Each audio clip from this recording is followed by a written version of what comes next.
The following podcast is a W2M Network original production. Visit W2Mnet.com for all of our other great podcasts, plus news, reviews, articles, and opinions from the worlds of wrestling, video games, football, and entertainment. Cause this is Africa.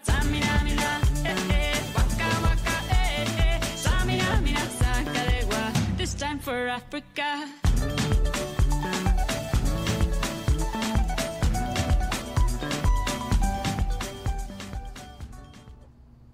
Hello and welcome to another special edition of Soccer to the Max World Cup edition, as we are hitting on Group F here, getting closer and closer to that World Cup. Starting, well, when you hear this, we'll be exactly a week away from the big event that will enrapture us for about 3.5 weeks or so. And before we get started, I don't know that I need to give that song introduction, because I think everybody in the world probably knows that song by now. It's that Waka Waka Shakira song from the 2010 World Cup, the official U.S. one. I think that was the world one as well. But Eric, going off of what we discussed last time with Brazil, has a special message for one Neymar. Hola, Neymar. Somos grandes fáciles. Seguimos su carrera remontando a sus días en Santos. Nós todos sabemos que você está saindo de lesión e está indo muito bem. Também sabemos sua situação atual do clube e só temos alguns conselhos amigáveis. Trate esta Copa do Mundo como uma vitrine. Diga se você quer 400 milhões, ou mesmo 5. Real Madrid tem. Podemos ajudá-lo a consegui-lo. Nós vamos ser o seu defensor e ajudar a ter os melhores termos possíveis.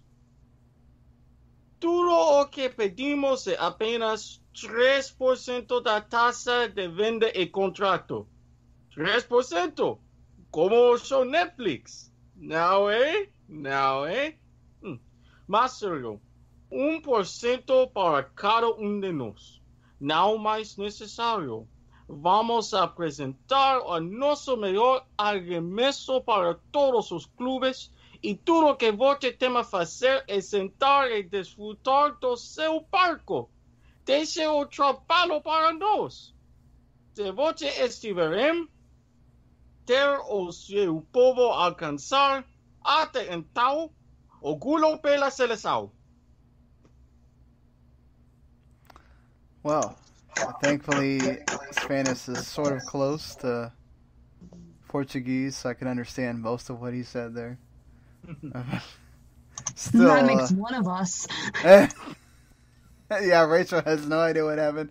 I'm sure some of you did, but maybe if Portuguese listeners, or maybe we'll get lucky and someone forwards this to Neymar himself, he will hear Eric's plea, and maybe it happens. 1% for each one of us. Make it happen, That's Neymar. right. Make it happen. That's the deal. We just get 3%, split it evenly, boom. All right, so Group F is very interesting because, hey, we get to talk about the World Cup champions in this group, and also the CONCACAF favorites, the team that's represented CONCACAF more than any other, Mexico, along with, with Sweden and South Korea. So, depending on what Sweden team you get, because there's no Zlatan here, if you get the one that defeated some tough teams in qualifying and in the playoff, could make it interesting for both the aforementioned duo and South Korea. They're kind of an unknown because you kind of don't know what to expect from them, but they've been eliminated in this stage for about before the last World Cup's running. So that they're looking to break that trend. Mexico's trying to get to the quinto partido. It's their whole mantra going in here. So we're going to start with Mexico because even the famed Jorge Ramos started with the escándalo that happened with Mexican players deciding, at least 8 Mexican players deciding to, on their off day, go have a little fun, and maybe they might have some explaining to do to girlfriends and wives and whatever, but it got out that they were with some escorts, and now Juan Carlos Osorio's under fire from some people about he's lucky that you can't change any of the players past June 4th because all those players should be suspended or not playing or whatever. It's interesting because there's always been this kind of distraction with Mexico, and they seem to overcome it and get through this. So just wanted to throw that out there because I know not us, I would hope, but other people will be pointing fingers at that as a reason why Mexico didn't do well or something. I mean, I think look, this probably happens way more than people want to let on, and you kind of just gotta let it go. I mean, I'm sure this will happen in Russia, and we won't hear about most of it, so, just get ready for that anyway. I'm sure Erik would love to be one of those people going to Russia for various reasons. Now, look, I happen to know a couple of Russians quite well. Sean, I've told you about the adventure that I had with one Russian in particular. Yes, there's beautiful women. Yes, there's going to be plenty of vodka that, if I had the opportunity to go over there, I would gladly find some way to bring here stateside. I am just saying, and I've said this before, I'm only pissed at the guy who let this out because all he probably had to do was ask, and he would join in on the fun. Bro, just keep your mouth shut. Oh, I don't think he just wanted to be the National Enquirer and get that news out there and but you don't live off that. You don't want to be that guy. I mean, I would rather be on like X Finder or Pornhub than in the National Enquirer if I'm going to be in that mess. Yeah, but he's getting paid for that, so he probably got a big bonus check for that nice little. Pornhub pay people too. Come on now. Well, I'm sure you can get that premium version or whatever the heck that is, and give them some money. But that's neither here nor there. Let's talk about Mexico though. They come in with perhaps one of the best teams. We know Juan Carlos Osorio loves to tinker. That's a problem for him. What did we talk about? He's had 46. Well, I think that's now 48 games. He hasn't had the same lineup ever. I mean, that tells you a lot about that man. But, listen, they are. I know Guardado's been injured at times. You've had some other guys go through injury. Chicharito didn't have the best time at West Ham.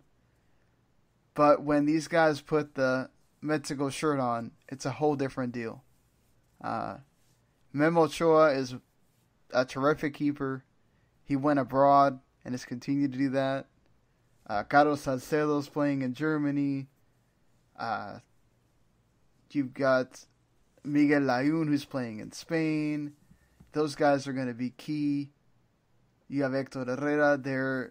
Rafa Marquez is still playing here and still doing it at a decent level. It's amazing the man at 39 is going to be representing Mexico in his 5th World Cup here. Oh, God. And the man doesn't even need a cane. That's a miracle in of itself. Yeah, I mean, and he's matured with age, which is good for him on that front. Marco Fabian as well. And then, leading that line, Tecatito Corona is going to be looking to perhaps make his name out there.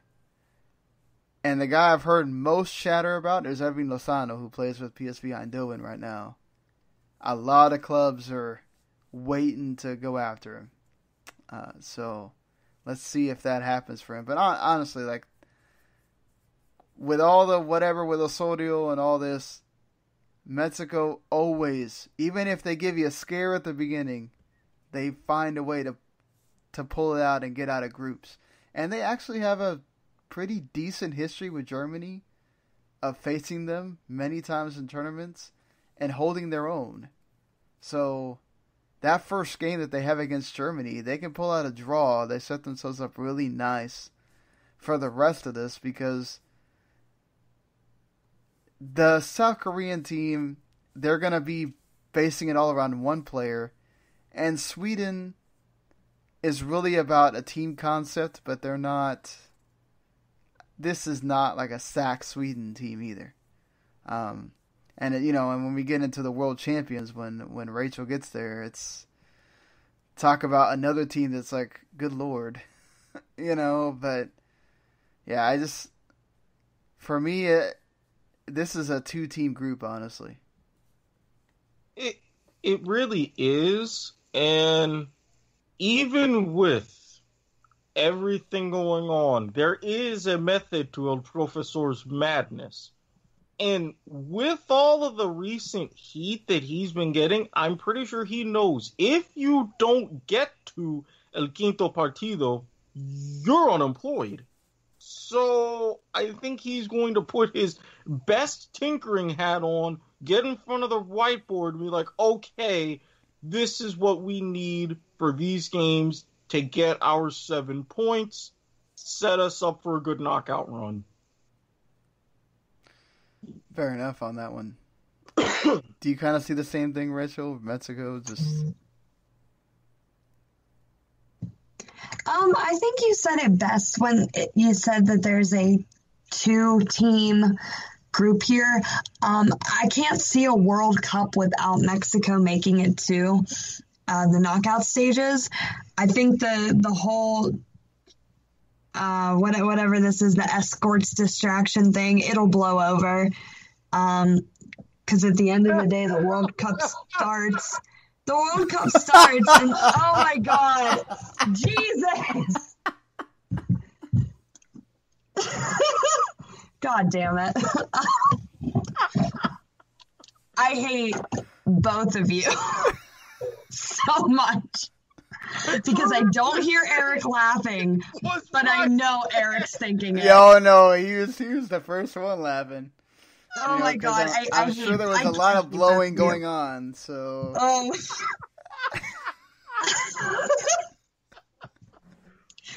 We're like 10 years old. I swear to God. So this is bad. Yeah, sorry. Oh my God, we're the worst.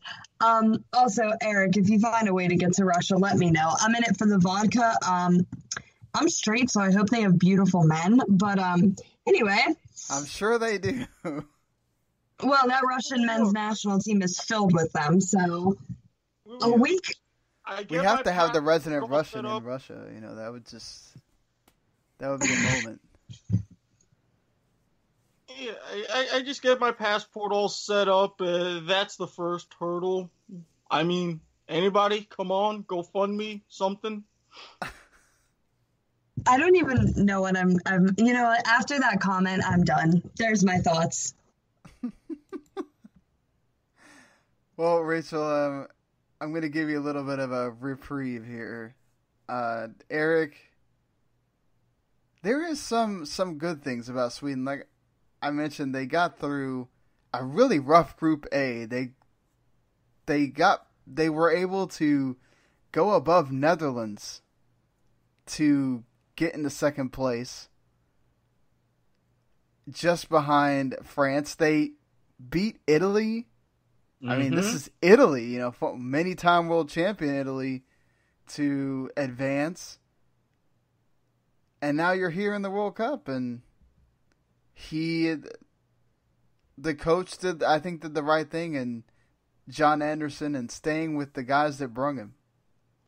Absolutely. And really, the good news is there's no Zlatan. You don't have that drama. You don't have that ego. And you said it best. It's a really team concept. The bad news is there's no Zlatan in a sense that you don't have a lot of powerful goal scorers for your national team. And we talked about this with other teams in the tournament. This is a team that relies quite a bit, especially if you look from like September on, more parking the bus. Now, granted, in that group, they did have a 4-0 win over Belarus. They beat Luxembourg, but it's Luxembourg.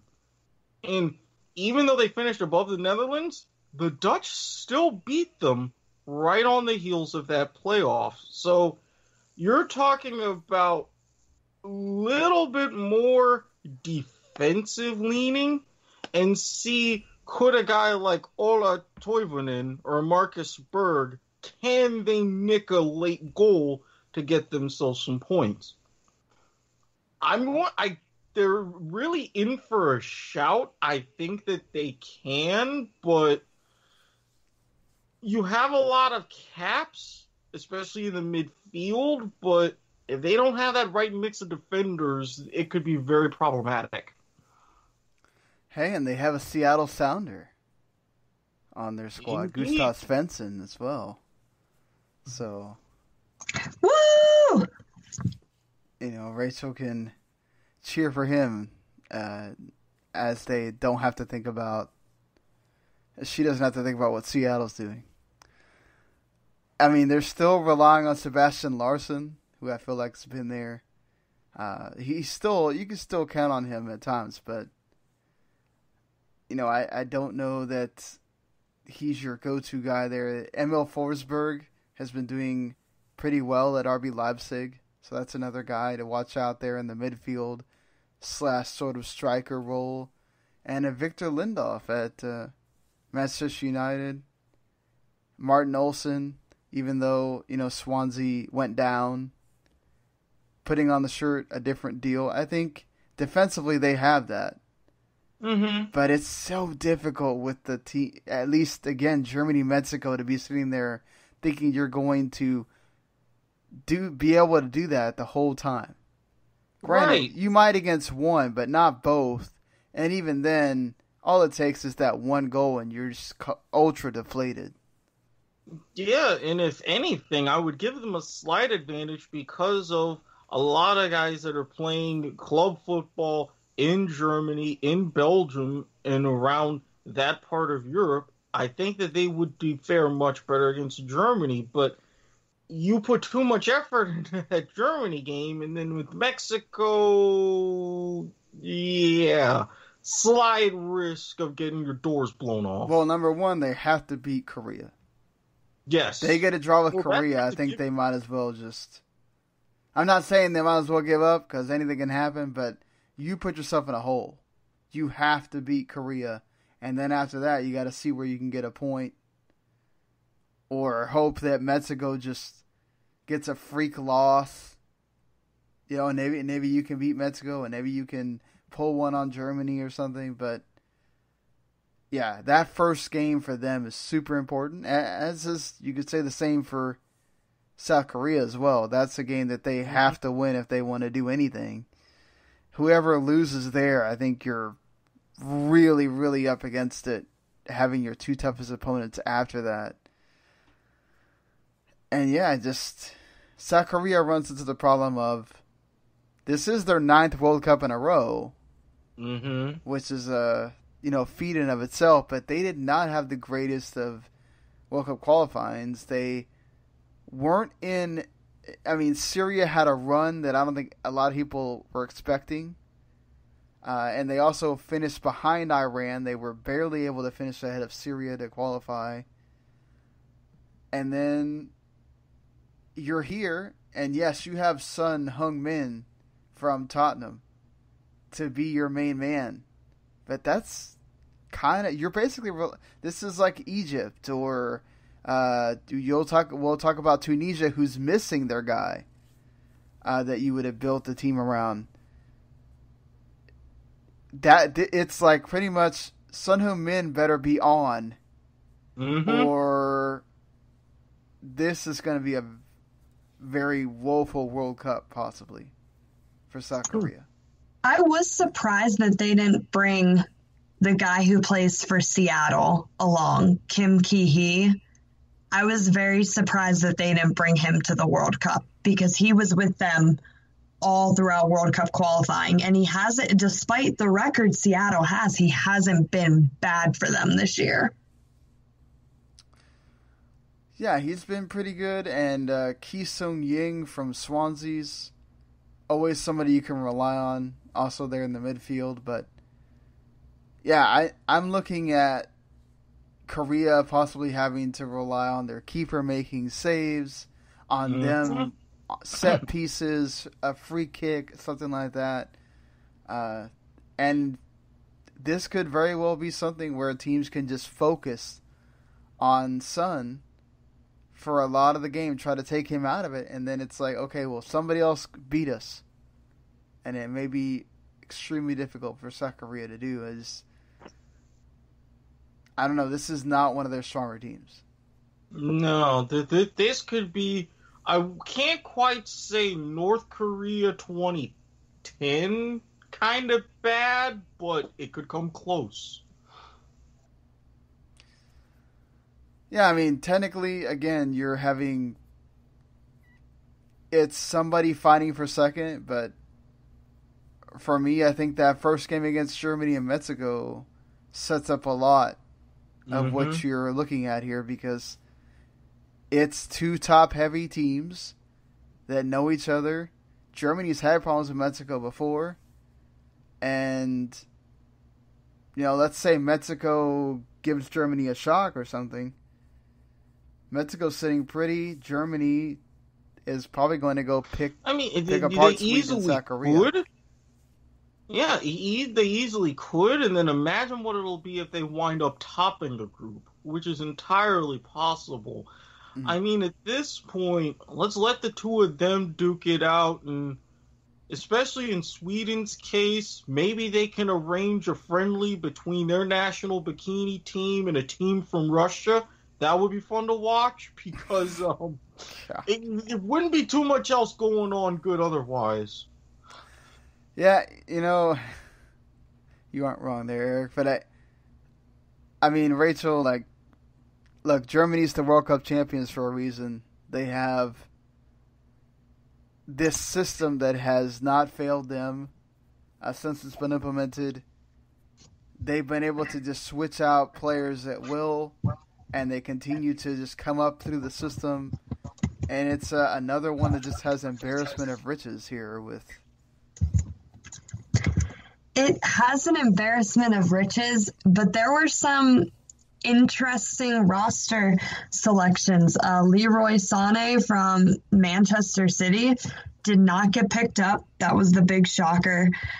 Jerome Boateng, who is still fighting injury, just got back into team training, is on the roster. There is a spoil of riches, but I think what might bite Germany is leaning back on the same old, because let's face it, as great as he was in Brazil in 2014, Thomas Muller hasn't been that hot for Bayern Munich lately, hasn't been that hot for the German national team. So yes, they have a spoil of riches, but right now it's some of their players that they have that are playing at the club level, they're a little inconsistent, which worries me. I am very worried about the goalkeeper situation. Manuel Neuer has not featured since September, I believe, and they have no problem already naming him their number one goalkeeper over Marc-Andre Ter Stegen and Kevin Trapp. So that gives me a little something to worry about. I like the addition of Matthias Ginter from Borussia Mönchengladbach. Something that hurt them from that same club was Lars Stindl's injury, because he was looking really good in the Confed Cup and during international friendlies and World Cup qualifiers. So that's going to hurt them.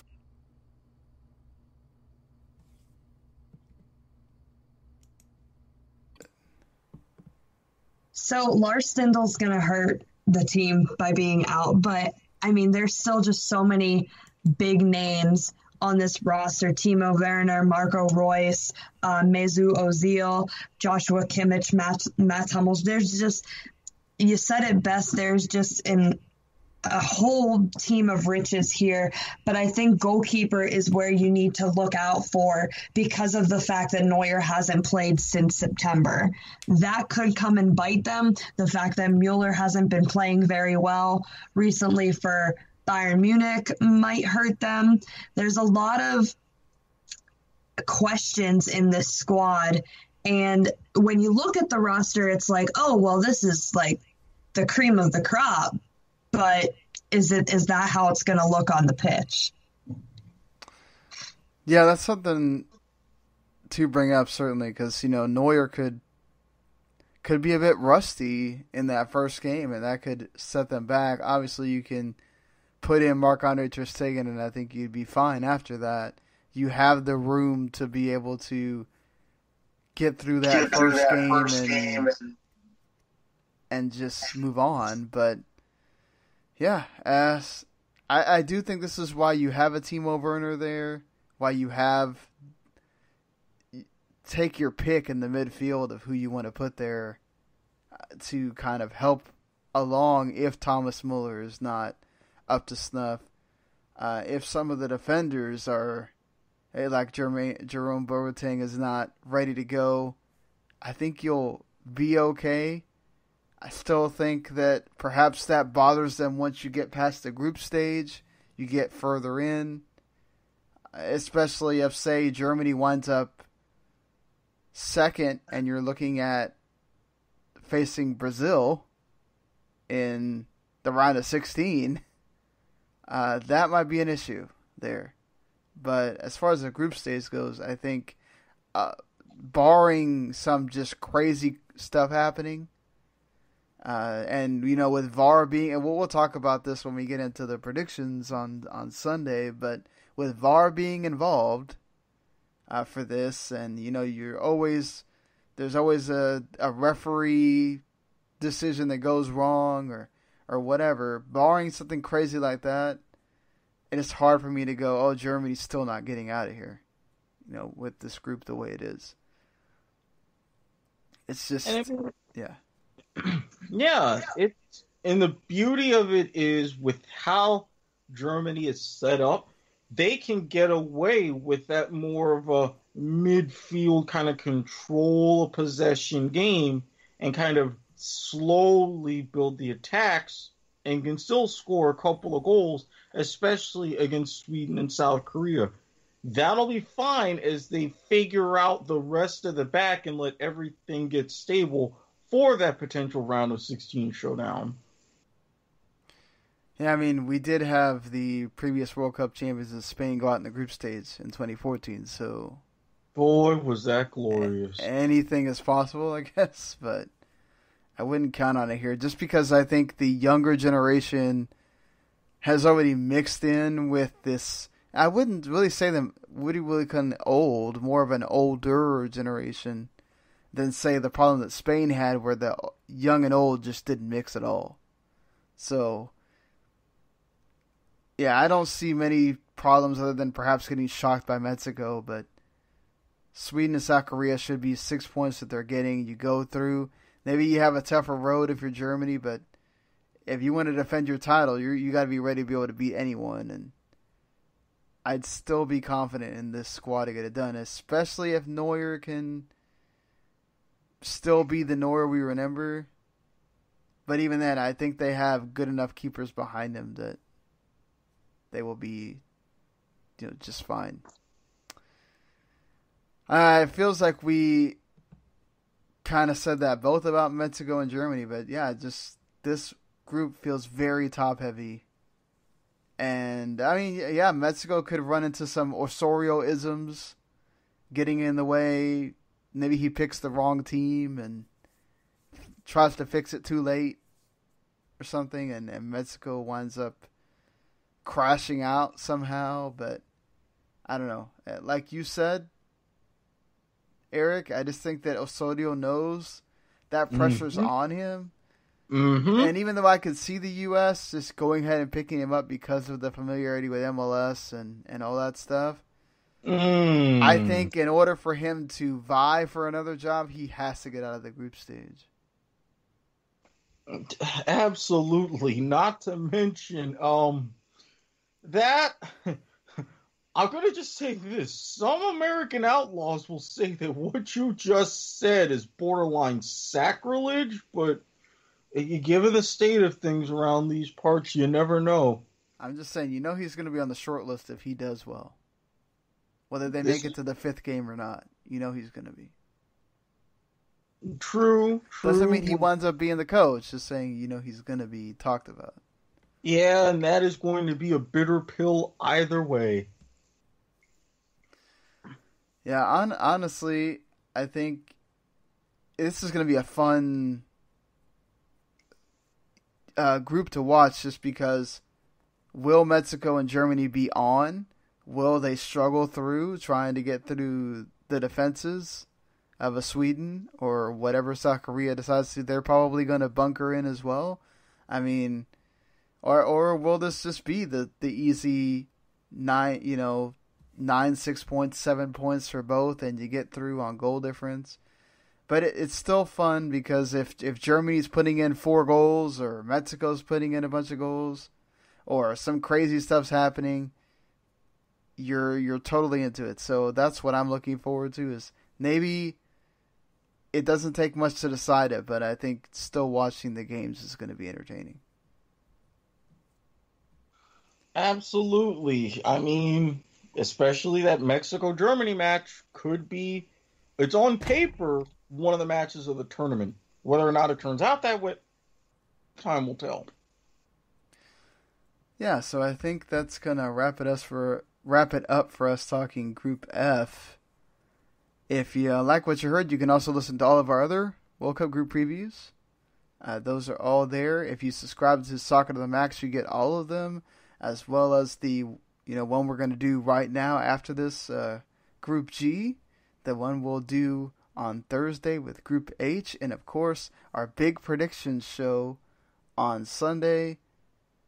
And then it's World Cup time that Thursday, starting then.